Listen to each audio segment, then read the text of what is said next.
Hello दोस्तों, कैसे आप लोग? उम्मीद करते हैं अच्छे होंगे। देखिए, जैसे कि आप लोग को पता ही होगा, हमारा सेशन चल रहा है अभी एलपी के प्रीवियस ईयर क्वेश्चन का। जितने भी प्रश्न पूछा गया है साइंस को, उस सभी प्रश्न को हम डिस्कस कर रहे हैं। आज हम इसमें 31 अगस्त 2018 के सेट को देखेंगे। अगर आपने इससे पहले का वीडियो नहीं देखे हैं तो आप प्ले लिस्ट में जाके इन सभी वीडियो को देख सकते हैं, जो कि एग्जाम की दृष्टि से काफ़ी महत्वपूर्ण है। आपसे रिक्वेस्ट है, अगर आप चैनल पर पहली बार आएंगे तो प्लीज़ चैनल को सब्सक्राइब और वीडियो को लाइक जरूर कीजिएगा। तो चलिए बिना किसी देरी के आज के टॉपिक का पहला प्रश्न है। देखिए, एक गोलीय दर्पण के परावर्तक पृष्ठ के मध्य एक बिंदु होता है जिसे क्या कहते हैं? ये हो जाएगा, उसे ध्रुव कहा जाता है। क्या? ध्रुव, जिसे पी से सूचित किया जाता है। अगला प्रश्न है, बायोगैस में मीथेन का प्रतिशत कितना होता है? ये हो जाएगा, देखिए कहीं कहीं पे 70% भी लिखा हुआ था, आप इसको याद कर सकते हैं। 60 से 70% तक। कितना? 60 से 70%।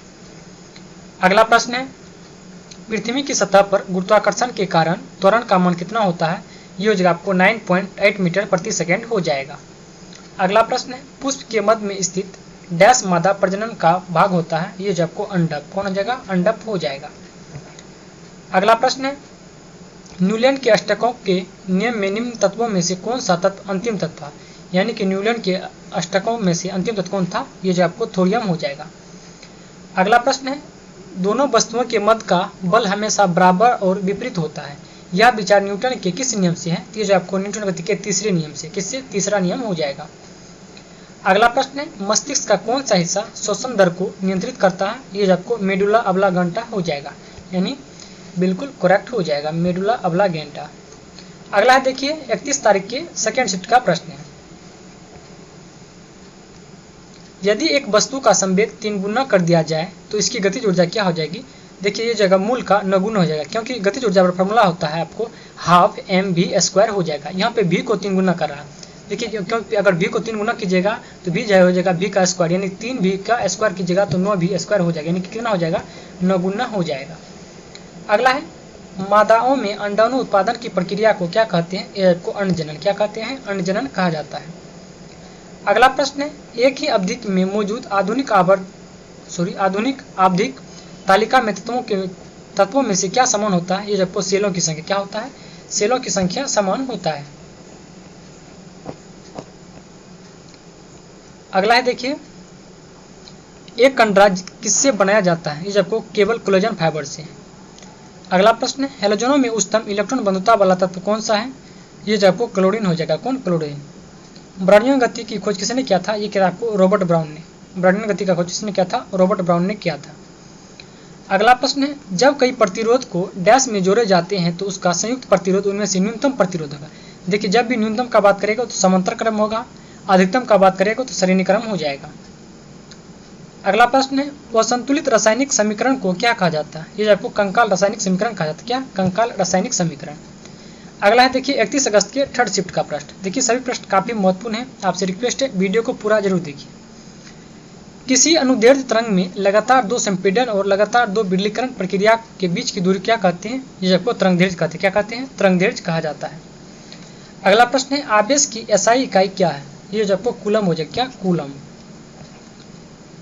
अगला प्रश्न है, संतृप्त हाइड्रोकार्बन को क्या कहा जाता है? ये जो आपको एल्केन। एल्केन को संतृप्त हाइड्रोकार्बन, उसके बाद एल्कीन और एल्काइन को असंतृप्त हाइड्रोकार्बन कहा जाता है। देखिए, संतृप्त हाइड्रोकार्बन में जो है सिंगल बॉन्ड होता है, जबकि असंतृप्त में कहीं पे डबल या कहीं पे ट्रिपल बॉन्ड एक होना चाहिए। ठीक। अगला प्रश्न, किसकी कमी से रिकेट्स बीमारी होती है? ये तो आपको विटामिन डी की कमी से। किसकी? विटामिन डी की कमी से रिकेट्स नामक बीमारी होता है। अगला प्रश्न है, प्रकाश की गति अधिकतम किसमें, यानी किस माध्यम में होता है? ये तो आपको निर्वात में। कितना होता है? तो 3 गुना 10⁸ मीटर प्रति सेकेंड होता है। आप लोग इसको याद रखिए। अगला है, कौन सी धातु मुक्त अवस्था में पाई जाती है? ये आपको सोना। कौन हो जाएगा? सोना हो जाएगा। अगला प्रश्न देखिए 4 सितंबर का थर्ड शिफ्ट का प्रश्न है। 1 मिनट। हाँ, सही है। डैश अंडप का एक हिस्सा है जो पराग के लिए ग्रहणशील संरचना के रूप में कार्य करता है। ये तो आपको वर्तिकाग्र। क्या हो जाएगा? वर्तिकाग्र हो जाएगा। अगला प्रश्न है, प्राकृतिक गैस का निर्माण मृदा के नीचे जल में जैविक पदार्थों के अपघटन के द्वारा होता है। अपघटन का यह कार्य निम्नलिखित में से किसके द्वारा होता है? ये होता है आपको अवायवीय बैक्टीरिया के द्वारा। किसके द्वारा? अवायवीय बैक्टीरिया के द्वारा होता है। अगला प्रश्न है, निम्न में से किस जीव का शरीर कोशिकाओं की 2 परतों से बना होता है? ये होता है आपको हाइड्रा। किसका? हाइड्रा का। अगला प्रश्न है जीवाश्म ईंधन में कार्बन और डैश प्रचुर मात्रा में पाया जाता है? ये जो आपको हाइड्रोजन। क्या हो जाएगा? हाइड्रोजन हो जाएगा। अगला प्रश्न है मैग्नीशियम नाइट्रेट का सूत्र क्या होता है? ये तो आपको Mg3N2 हो जाएगा। Magnesium nitrate Mg3N2। अगला है मानव हृदय की ऊपरी 2 कक्षों को क्या कहा जाता है? ये कहा जाता है अलिंद। क्या कहते हैं? अलिंद कहा जाता है। यानी कि मानव का हृदय जो 4 कक्ष में होता है, 2 अलिंद और 2 निलय होता है। देखिए अगला प्रश्न है जब कोई वस्तु बिना किसी बाधा से गिरता है या गिरती है तो उसके रास्ते में किसी बिंदु पर उसकी डैश घट जाती है। ये सबको अस्थितिज ऊर्जा। क्या हो जाएगा? अस्थितिज ऊर्जा। देखिए नीचे आते हैं हाइट घटने के कारण से इसका अस्थितिज ऊर्जा के बराबर फॉर्मूला क्या होता है? mgh। जैसे जैसे नीचे आते हैं इसका h घटते जाता है, इसीलिए अस्थितिज ऊर्जा भी क्या होती है? तो घट जाती है।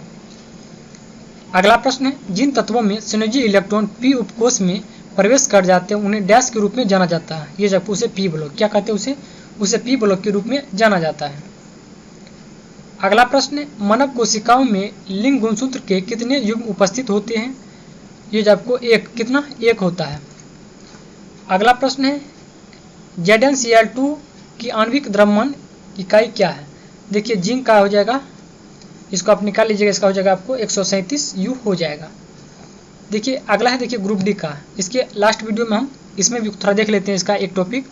उसके बाद अब जो शुरू होगा उसमें ग्रुप डी का या NTPC का शुरू करेंगे। देखिए इसमें पहला प्रश्न है जब तक किसी पिंड पर असंतुलित बल लागू किया जाता है तब तक इसकी डैश में निरंतर परिवर्तन होता रहता है। ये होता है आपको चाल में। किसमें? चाल में परिवर्तन होते रहता है। अगला प्रश्न है निश्चित अंडा युग्मज किसमें समाविष्ट हो जाता है? ये होता है आपको गर्भाशय में। किसमें होता है? गर्भाशय में होता है। अगला प्रश्न है निम्न में से किस तत्व का रासायनिक प्रतीक लैटिन से लिया गया है? ये हो जाएगा आपको आयरन से। किससे? आयरन हो जाएगा। अगला प्रश्न है किसी वस्तु पर कार्य करने वाले गुरुत्व बल को डैश के रूप में जाना जाता है? ये जो आपको भार के रूप में। किसमें? भार।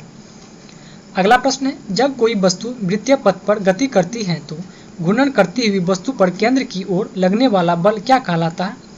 ये हो जाए आपको अभिकेंद्रीय बल। क्या कहलाता है? अभिकेंद्रीय बल कहलाता है। अगला प्रश्न है धातु ऑक्साइड और हाइड्रोजन का निर्माण करने के लिए कौन सी धातु वाष्प के साथ अभिक्रिया करती है?